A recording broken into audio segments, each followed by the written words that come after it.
So many of you might have already heard something really concerning about the federal Liberal government led by Mark Carney now. And that's that they're planning to not have a federal budget this year. Virtually everybody in the country was expecting a budget to be tabled because the Liberals have really not provided any sort of transparency on the state of Canadian finances in some time. This is a big concern. So again, the federal Liberals they've said that they don't intend to table a budget. And I mean, putting this really simply, you're expected to have a budget. Anybody that runs a household has a budget. So why would it be that the federal Liberals think that they shouldn't have to table a budget at all? It's actually worse than you think. So I want to walk you through just how bad the lack of transparency is with the current state of finances in the Canadian federal government. And I want you to share this video. So again, regardless of how people vote, they understand how bad the situation is and how hard it is for a member of parliament to do their job because the government just isn't being forthcoming with the state of the nation's finances. So let's go through this quickly. So the process of allocating funds to various government initiatives it's sometimes referred to as the supply process. And that supply has to be approved by Parliament. But there are situations in which the government can continue to spend without necessarily Parliament's approval. And there's a variety of different scenarios in which that can happen. But what's happened most recently, you'll remember, is that the Liberals delayed their fall economic update by several months last fall. And you'll remember that then Finance Minister Chrystia Freeland, the day that it was supposed to be tabled, she resigned as Finance Minister. And the result was that there wasn't really a lot of debate on that, if any at all. The fall economic update, which was tabled in December, late, showed that the Liberal government, of which Mark Carney was a senior economic advisor at the time, had blown well past, over 50% past its already high inflationary deficit spending estimates. So over 50%, it had overshot its already crazy deficit budget. Then you'll remember that they prorogued Parliament, right? So what happened was Parliament didn't sit. It didn't sit in January, it didn't sit in February, it didn't sit in March. They shuttered Parliament so that the Liberal leadership could happen. And then they went into a federal election. So what that meant is that the government, like the executive branch of government, the federal Liberals, they essentially approved interim spending during the time without any parliamentary debate whatsoever. And that was crazy. So billions upon billions of dollars of interim spending without parliamentary approval because of the prorogation process and then because of the election. Now, I'm going to rewind one more time. This stuff was happening not with parliamentary debate, but the government last year also failed to put forward something called the public accounts. Think of the public accounts of the federal government basically as your bank statement, your checking account statement, let's say. In this case, it would be a credit card statement, but I digress. It's essentially a snapshot of what the government said they would spend money on and then what they actually did spend money on. Those were tabled, I think it was 9 months late in December, the day that Parliament rose. So I had the opportunity, I subbed in to the committee that was looking at this, and we only had one 5-minute round of questions with finance officials to look at the entirety of the public accounts and scrutinize them and ask questions about them. Billions upon billions upon billions of dollars. And then the Liberals shut down that meeting so that we couldn't question officials.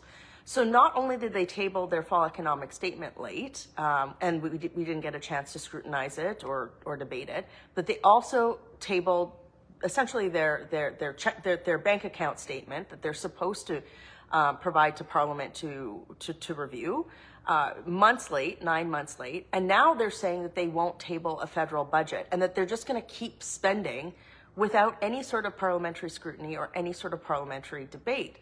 Essentially what they're going to expect me and all MPs in the House of Commons to do is approve supply spending without reviewing the public accounts, without having a budget, without really understanding the nation state of affairs. And that's really crazy when you consider the crises that we're facing in this country right now, right? You think about the housing crisis, crime. There's a lot of foreign policy issues that are, going to be requiring the government to respond, the least of which is Canada's, deeply underserviced military. And they're going to be just saying, well, just trust us, just trust me. We're just going to keep spending, not tell you how much we're spending, not really give you a sense of the picture of where the nation's finances are at, but whatever. Oh, and by the way, we prorogued Parliament for 3 or 4 months. So we're just going to go into the summer and don't worry about scrutinizing any of these things. I worry that, even over the summer with Parliament in theory in session, even if it's not sitting, that we're not going to have the ability to do any of these things because the Liberals, as we've seen over the last year, they've found loophole after measure to not tell you, the Canadian people, how they're spending your money, which frankly we don't even have, right? Now, this is where it gets even worse. So we already have this situation where we don't really know what the nation's finances look like. We don't know how they're going to be spending the money because they're not tabling a budget. I can't even believe this.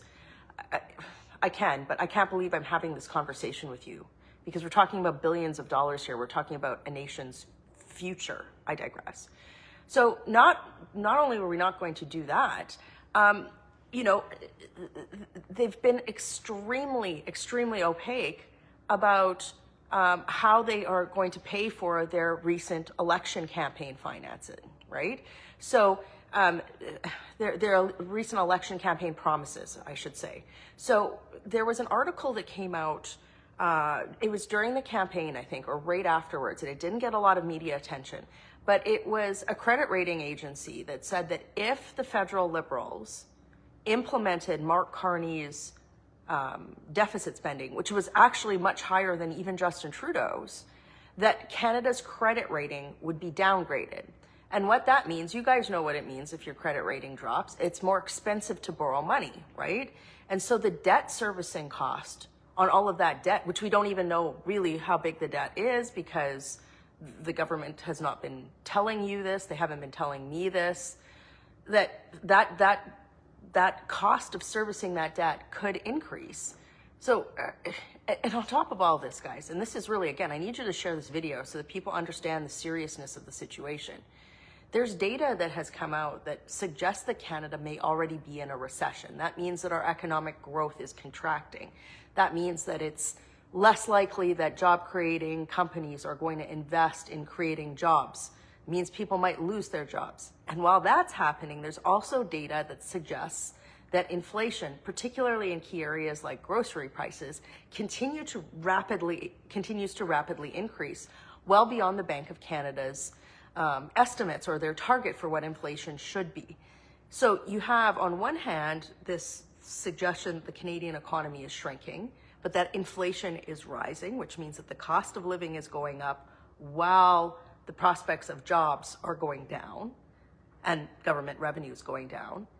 You have the Bank of Canada as well saying they're not sure what they're going to do with rates in this scenario. You've got credit rating agencies saying that they might downgrade Canada's federal credit rating because Mark Carney's spending is so high. And then the Liberals are not tabling a budget. They're hiding this from you. And folks, again, I don't care how you vote. We can have debates on how and if we should spend tax dollars in Canada or go into have a deficit situation where we add to the debt. We can have political debates on that. But every Canadian should want to know exactly how much money the government is spending, how they plan to allocate that funding. Because if we don't understand that, how can we address any of these crises? How can we even have that political debate about how or if we should be spending money in certain areas? If there's no budget, there's no debate to be had. And if there's no debate that's happening, that's actually deeply anti-democratic. By not tabling a budget, by delaying the public accounts by 9 months and then proroguing Parliament for months and months. I mean, it's now 5 months since I sat in that room for 5 minutes with the finance deputy minister and got, what, 2 questions in on billions of dollars of spending. That's like, I'm being prevented from doing my job, right? As a member of parliament, I was just elected. I was given close to a 60% mandate by my community to fight for them on these issues. But if the federal government is just blocking all of this information, they're blocking my ability to scrutinize their decisions. How can I even vote on these issues in the House of Commons? Like, they're asking me to stand in the House of Commons and vote one way or the other on information that I just don't have because they won't put it forward. And that's anti-democratic. So, let's say you voted Liberal in the last election, or NDP, or whatever. Let's say you didn't vote Conservative. I'm talking to you right now. We can disagree on how to spend money, but we should agree that the federal government has an obligation to provide Canadians with this information, right? And that's why I need you to share this video. The other thing is, Mark Carney campaigned on, being this fiscal guru, right? He was going to save Canada with all of his economic bona fides. And day one on the job, what does he say? We're not tabling a budget. There's no plan there, right? This is just more of the exact same thing we saw under Justin Trudeau and Mark Carney's leadership as the Liberal Senior Economic Advisor, where they did everything to prevent this information from getting to you and to members of Parliament, right? So this has to be, Canadians need to rise up against this. They need to say, no, there needs to be a federal budget. Now, I want to rest assured that Conservatives, we've been meeting, we've been thinking about ways and tools by which we can compel this information, excuse me, from the federal government. But we also need the Canadian public, everybody from all political stripe, Liberal voters specifically, to say, no, the government has an obligation to tell the Canadian people what the state of affairs are of the nation's finances and how they plan to spend money, right? So that debate needs to happen in Parliament. That's why we have Parliament, ostensibly, right? My job is to hold the government to account, to hold the executive branch of government to account. And they need to follow through with their democratic obligation to allow me to do that. So folks, share this video. And, we're going into the long weekend in a couple of short days here. If you're talking to folks, if you're having a family gathering or gathering with neighbors over the weekend or whatever, make sure that you have a polite and respectful conversation. Sometimes it's difficult to talk about politics. I understand this, but this should be a unifying issue. Regardless of how someone votes, they should make sure that everybody would agree that we need to understand how the federal government is budgeting, how they are spending money. And for the federal Liberals to just start right out of the gate and say, no, after months of prorogation, after general election, after delaying the public accounts for 9 months last year, we're not going to have a budget, sorry. They didn't even say sorry. They're like, we're not going to tell you. We're just going to ask Parliament to keep spending money. Maybe they won't even ask Parliament. I don't know. I mean, this is the least transparent government on finances in Canadian history. So share this video. This is what I'm going to be spending the long weekend doing, is trying to figure out ways to compel this information and to raise awareness of the fact that it's not happening. But I need you to help me get the word out. I need you to share this video, and I need you to talk to friends and say there needs to be a federal budget. There needs to be scrutiny of the public accounts, and Parliament shouldn't be, neutered by a federal government who will not do its base job of telling the Canadian public what the state of play is for our finances and how they intend to spend money going forward. Working hard for you. Have a great day.